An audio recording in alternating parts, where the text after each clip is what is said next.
তো বস, সকলকে লক্ষ্মী পুজোর অনেক অনেক শুভেচ্ছা, ভালোবাসা। আশা করছি সকলের বাড়িতে লক্ষ্মী পুজো হচ্ছে, সবাই খুব ভালো থাকুক, সুস্থ থাকুক। আজকের এই ভিডিওতে আমরা একটা বিষয় নিয়ে আলোচনা করব, সেটা হচ্ছে আমাদের এখানে বা হিন্দিতে কান্তার মতো ছবি বানানো কি সম্ভব। আসলে আমি গতকাল পরশুদিন আমাদের বাংলার কিছু পরিচালকদের ফেসবুকে তাদের সোশ্যাল মিডিয়া হ্যান্ডেলে কিছু পোস্ট দেখছিলাম কান্তারা নিয়ে। আমি যাদের পোস্টের কথা বলছি, যদি তারা এই ভিডিওটা দেখে থাকে তারা বুঝতেই পারবে যে আমি তাদের পোস্ট দেখেছি, এবং তাদের পোস্টগুলো দেখে আমার বেশ কিছু কিছু পোস্ট ভালোই লাগছিল। তারা কান্তারা দেখেছে, তারা কান্তারাকে ভীষণ ভীষণ অ্যাপ্রিসিয়েট করছে, এবং তাদের মধ্যে কয়েকজন বলছে যে এরকম ধরনের ছবি আমাদের এখানে বানানো সম্ভব নয়। আবার কেউ কেউ এটা বলছেন যে যদি আমরা এরকম কিছু বানানোর কথা ভাবি তাহলে তো কেউ শুনবেই না। আবার কেউ কেউ এমনও বলেছেন যে আমি আশা রাখি আমাদের এখানে এরকম ধরনের কাজ হবে। এবার তাদের প্রত্যেকের যে পারসেপশন সেটাকে আমি খুব সম্মান করি, খুব রেসপেক্ট করি, এবং তারা যে এরকম একটা ছবিকে এতটা ভালোবাসা দিয়েছে, এরকমভাবে অ্যাপ্রিসিয়েট করছে, এটা দেখে খুব ভালো লাগছে। আজকে এরকম একটা ছবি এসছে, হিন্দির কোনো এক নামী অভিনেতা সে সেটা নিয়ে লিখছে, ভিডিও কল করছে, কোনো ডিরেক্টর সেটা নিয়ে আপ্লুত হচ্ছে। এটা তো খুব ভালো একটা পিকচার, যে যে কাজটা যেটা ডিজার্ভ করে সেটাকে সবাই প্রাণ খুলে সেটার প্রশংসা করছে, সেটা নিয়ে আশাবাদী যে এরকম ধরনের কাজ আসবে। এবার আমাদের বাংলাতে কি এরকম ধরনের কাজ, বা হিন্দিতে কি এরকম ধরনের কাজ, এরকম একটা পিওর সিনেমা কান্তারা চ্যাপ্টার 1-এর মতো বা কান্তারা এর আগের পার্টের মতো এরকম কি বানানো সম্ভব? দেখুন, শুরুতে আমি একটা কথা বলবো, সেটা হচ্ছে আমি না খুব পজিটিভ একটা মানুষ।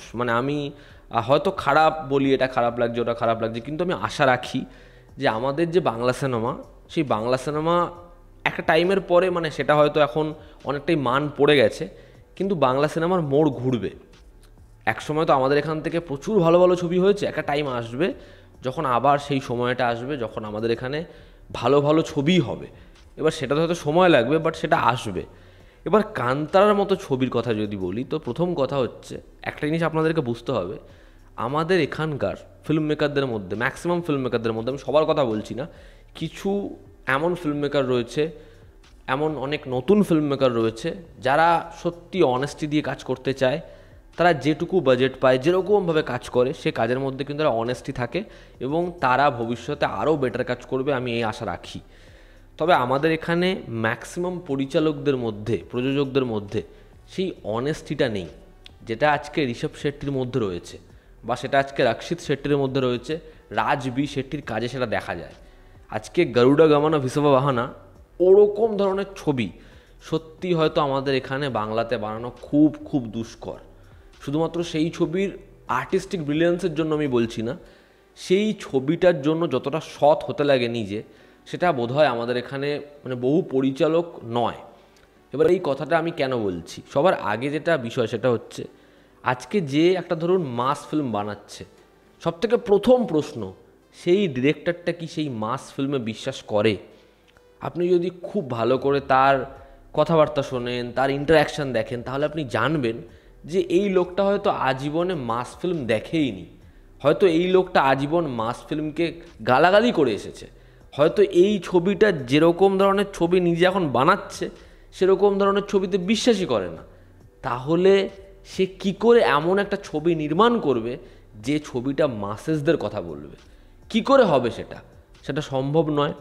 আমরা এমন বহু পরিচালকদের দেখেছি যারা একসময় বাংলায় হার্ডকোর মেইন স্ট্রিম ছবি বানিয়েছে, কিন্তু পরবর্তী সময় যেহেতু মেইন স্ট্রিম ছবি সেরকমভাবে ওয়ার্ক করছে না, তারা চেষ্টা করেছে কোনটা হিট ফর্মুলা, কোনটা হিট সাবজেক্ট, আমরা সেরকম ধরনের কাজ করি। এবার সে যেটা বানাচ্ছে, তাহলে কি সে সেটাতে তখন বিশ্বাস করে? না, সে বিশ্বাস করে কোনটা সাকসেসফুল, কোনটা বাজারে বিক্রি হচ্ছে। তাহলে সিনেমাটা কিন্তু আর আর্ট আর ক্রিয়েশনের জায়গায় নেই, সেটা ব্যবসার জায়গায় রয়েছে।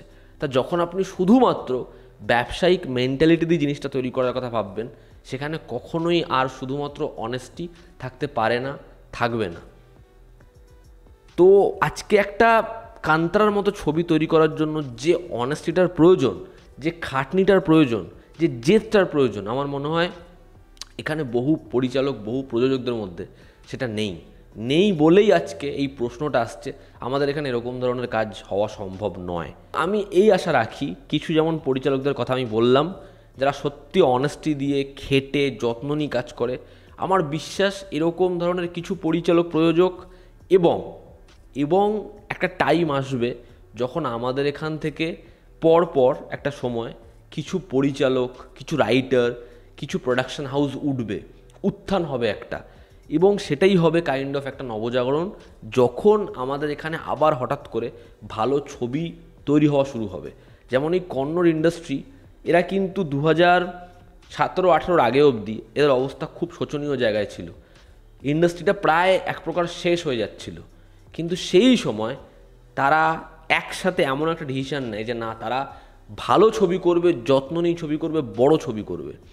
এবং দেখুন আজকে তাদের পজিশন, আজকে তাদের জায়গা, যেখানে তারা একসাথে এমন এমন ছবি আনছে যেই ছবিগুলো একসাথে বছরের পরে তাদের আগের যে বছরের যে রেজাল্ট তার থেকে বেটার জায়গায় নিয়ে যাচ্ছে, ছবির মান ওয়াইজ, ছবির কালেকশন ওয়াইজ, এবং ইন্ডাস্ট্রিটা আবার ফুলে ফেঁপে উঠছে। এবং সেটা কিন্তু নতুনদের হাত ধরেই হয়েছে।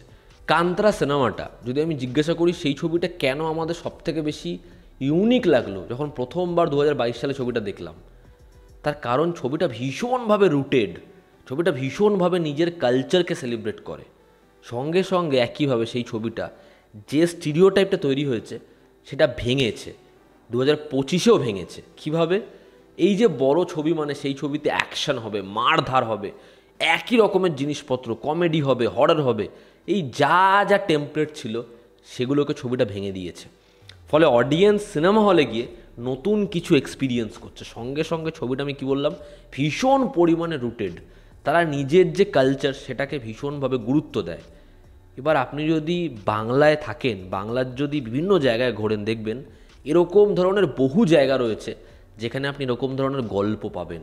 আমাদের এখানে বহু এমন সাহিত্য নির্ভর গল্প রয়েছে যেখানে আপনি এরকম ছায়া পাবেন। কিন্তু সমস্যা হচ্ছে সেটাতে কেউ বিশ্বাস করে না, বা যারা বিশ্বাস করে তারা সংখ্যায় খুব কম। সেই যে বিষয়টা সেটাকে কেউ ট্যাপ করছে না। কিন্তু যেদিন কেউ বিশ্বাস করে সেটাকে ট্যাপ করবে তখন কিন্তু আমাদের এখানেও পিকচারটা এরকমই হতে পারে। কিন্তু আমাদের এখানে যে বললাম, এক গোষ্ঠী, একটা বিশাল বড় গোষ্ঠী ফিল্ম মেকারদের রয়েছে যারা সিনেমা মানেই জানে, বাংলা সিনেমা মানেই জানে কলকাতা, কিন্তু কলকাতা মানে কিন্তু বাংলা নয়। তো আমাদের এখানে ম্যাক্সিমাম সিনেমা নিজের যে রুটটা, সেই রুটটা ভুলে গেছে। ওই রুটটা যেদিনকে আবার খুঁজে পাবে আমাদের এখানে গল্পের মধ্যেও কিন্তু ওই সোলটা আবার দেখা দেবে। দেখবেন যখনই এরকম ধরনের বড় প্যান ইন্ডিয়া লেভেলে ছবি এসেছে, সেই ছবিটা যখন খুব সাকসেসফুল হয়ে গেছে, সেই ছবিটার যখন সিকুয়েল এসেছে বা পরবর্তী পার্ট এসেছে, ছবিটাকে বড় করার জন্য সবার আগে কি করা হয়েছে, সেই ছবিতে একটা বড় স্টার নেওয়া হয়েছে। এবার এই ছবিতে ঋষভ শেট্টি হচ্ছে স্টার, কিন্তু ঋষভ শেট্টি তাকে কান্তারার আগে কতজন লোক নর্থ ইন্ডিয়াতে চিনতো? হয়তো চিনতই না লোকটাকে। কান্তারাতে সে পপুলারিটি গেইন করেছে, কিন্তু কান্তারার যখন সে পার্ট 2 আনছে, সিকুয়েল আনছে, মানে সেটা প্রিকুয়েলই, সেই ছবিতে সে কোনো বড় নাম নিচ্ছে না। এবং সেই ছবির বাজেট 125 কোটি, তাদের কাছে যথেষ্ট বেশি বাজেটের ছবি। এবং সেই ছবিটা যখন সাকসেসফুল হয়ে যাচ্ছে, সেই ছবিটা লোকে দেখে এরকমভাবে উৎসাহিত, এরকম ছবিটা দেখে লোকের রিয়াকশান, লোকে কিন্তু বলছে না যে এই ছবিতে কে ওই চরিত্রটা করেছে, কে এই চরিত্রটা করেছে, কে ওটা, কে এটা, কিচ্ছু লোকের মাথায় আসছে না। লোকে কথা বলছে শুধুমাত্র কন্টেন্ট নিয়ে। এরকম সমস্যা হচ্ছে আমাদের এখানে ম্যাক্সিমাম প্রোডাকশন হাউসের বড় নামের পিছনে ছোটা। একটা ইন্টারাকশানে বিজয় সেতুপতিরা কথা বলেছিল, যেটা ওই রাউন্ড টেবিলে অনেকে আগ্রি করেনি, বাট কথাটা এত দারুণ বলেছিল। সেটা হচ্ছে, আমাদের এখানে যখন একটা সিনেমা করা হয়, ধরুন সেখানে দেখানো হচ্ছে যে মহারাষ্ট্রের ছেলে, গুজরাটের গল্প, বা ধরুন বাঙালিদের গল্প বা পাঞ্জাবির গল্প, তো চেষ্টা করে তারা ওরকম কাছাকাছি একটা অ্যাকসেন্ট নিয়ে নেবো, ওরকম একটা ছোট্ট জোন দেখিয়ে দেবো। এবার যখন আপনি এরকম পরপর 4-5টা ছবি দেখবেন, বুঝতে পারবেন যে বাঙালি ছিল সেই বাঙালির জায়গায় পাঞ্জাবি করে দাও, বিষয়টা একই থাকবে, খালি একটু ম্যানারিজমে পরিবর্তন হয়েছে।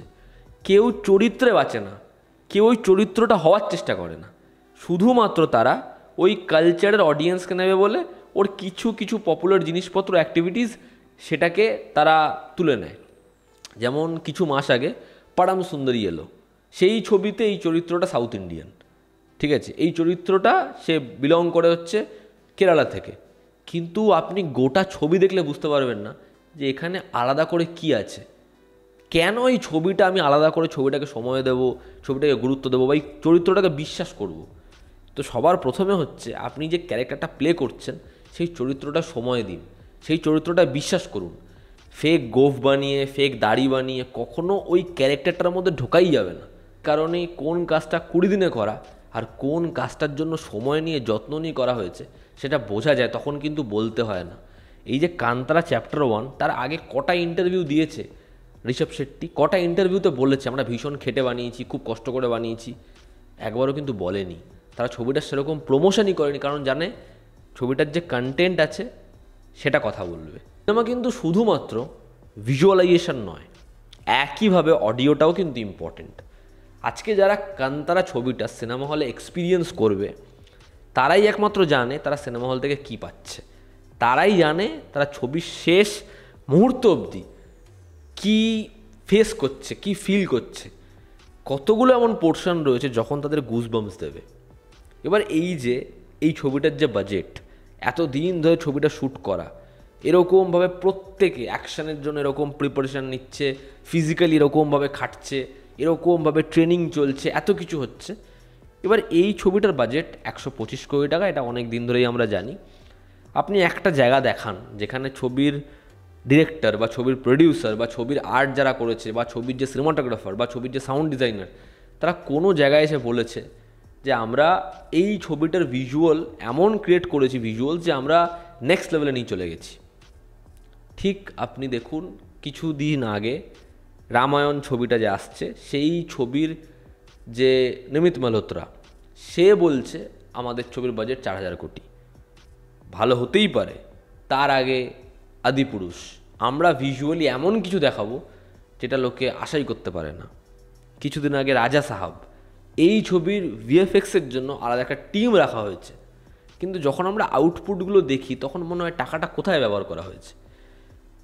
কোনো ভাওতাবাজি নেই, কোনো স্টেটমেন্ট নেই, অডিয়েন্সের কাছে ডিরেক্ট প্রোডাক্ট।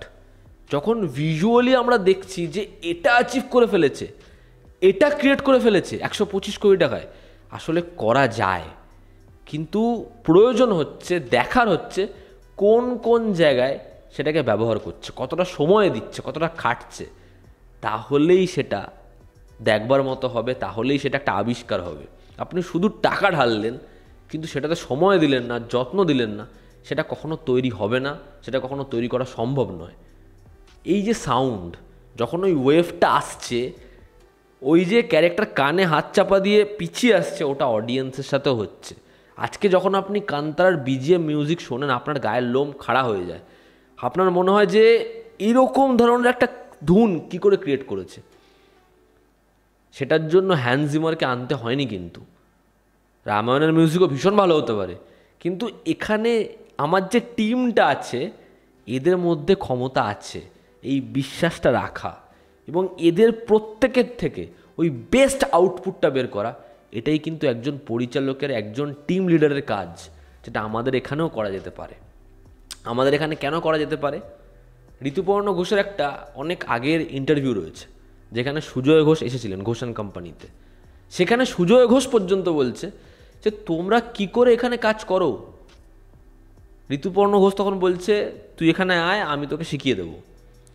বাংলার যে ওয়ার্ক কালচারটা সিনেমার ক্ষেত্রে, তারাই যে এত ঘন্টা শ্যুট করে, এই দিনে শিডিউল নামিয়ে দেয়, এরকমভাবে কাজ করে, এটা কিন্তু যখন বোম্বে থেকে আসা কোনো ডিরেক্টর বা বোম্বের লোকেরা যখন শোনে, সুজিত সরকারের মতো লোকেরা যখন শোনে, তারা কিন্তু একটু অবাকই হয় যে এত কম সময় এরকম টাইমে এই শিডিউলে কী করে কাজ করছে।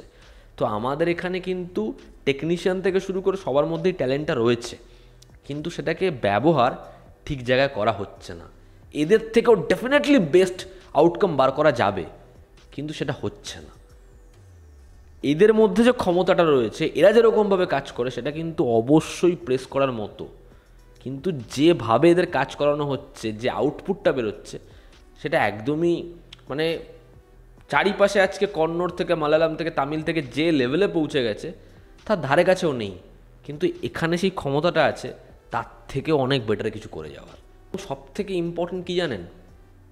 একে অপরের পাশে থাকা, একটা এমন বিশ্বাস রাখা যে হ্যাঁ আমরা পারবো। আজকে প্রশান্ত নীল যে কেজিএফের মতো একটা ছবি বানিয়ে একটা ইন্ডাস্ট্রির মোড় ঘুরিয়ে দিয়েছে, ঠিক আছে? ওরকম একটা ছবি, সেই ছবিটা কী লেভেলে সেই ইন্ডাস্ট্রিকে বুস্ট আপ করেছে ভাবুন। সেই ডিরেক্টর একটা ইন্টারাকশানে এসে, একটা ইন্টারভিউতে এসে বলছে, আমি যখন কান্তারা দেখেছি আমি ভাবছি আমি কি এই হার্ডকোর মেইন স্ট্রিম ছবি বানাচ্ছি, আমি কি বানাচ্ছি, কান্তারা কি বানিয়েছে ঋষভ শেট্টি, এটা এই ডিরেক্টর বলছে। তার কি যায় আসে? সে তো না স্বীকার করতেই পারে, সে তো কান্তারার নাম নাই আনতে পারে, তার কেউ যায় আসে না। তার ছবি ইন্ডাস্ট্রি হিট, তার ছবির জন্য লোকে ওই ইন্ডাস্ট্রিকে জানছে, চিনছে, বাট সে এই স্টেটমেন্টটা দিচ্ছে, সে এই কথাটা বলছে। তো এটাই হচ্ছে একটা পিকচার সেট করে যে হ্যাঁ, এটা একটা ইন্ডাস্ট্রি এবং এরা আস্তে আস্তে বড় হচ্ছে। তো আমি বিশ্বাস করি আমাদের এখানেও সেই দক্ষতা আছে, সেই ক্ষমতা আছে, সেই এলিমেন্টস আছে, সেই সাবজেক্ট আছে। কোনো কারণে, মানে শুধুমাত্র একটা দুটো কারণে নয়, অনেকগুলো কারণে আমাদের এখানে এরকম ধরনের কন্টেন্ট আসছে না। এবং সেটা করার হয়তো মানে যে অনেস্টিটা, যে ইচ্ছেটা থাকা দরকার, সেটাও নেই অনেকের। কিন্তু একদিন ডেফিনেটলি আসবে, তার কারণ আমাদের এখানে কিন্তু অবশ্যই ট্যালেন্টেড লোকেরা আছে, টেকনিশিয়ানসরা রয়েছে, এরকম গল্প আছে, কালচার রয়েছে। এবং আগামী দিনে হয়তো এরকম কিছু পরিচালক, কিছু রাইটার আসবে যখন আমরা এরকম ধরনের কাজ দেখতে পাবো। এবং আরও একটা সমস্যা হচ্ছে আমাদের এখানে যেই ছবিটা একবার লেগে যাবে, সেটা তামিল থেকে হোক, তেলেগু থেকে হোক, কন্নড় থেকে হোক, মালায়ালাম থেকে হোক, যদি সেই ছবিটার প্রচুর প্রচার হয়ে যায়, তাহলে আমাদের এখানে সবার আগে যেটা চেষ্টা করা হয় আমরা ওটা বানাই। এটা সমস্যা। যেটা তুমি বিশ্বাস করো না, যেটায় তুমি বাঁচোনি, সেটা তুমি বানাতে কখনোই পারবে না। আমার বিশ্বাস আমাদের এখানেও একদিন কান্তারার মতো এরকম সুন্দর, এরকম ব্রিলিয়ান্ট ছবি হবে, সেই আশাই আমি রাখছি। এতে আপনাদের কি অপিনিয়ন জানাবেন। জনতা আমাদের পাশে আছে। আবার দেখা হচ্ছে। Take care.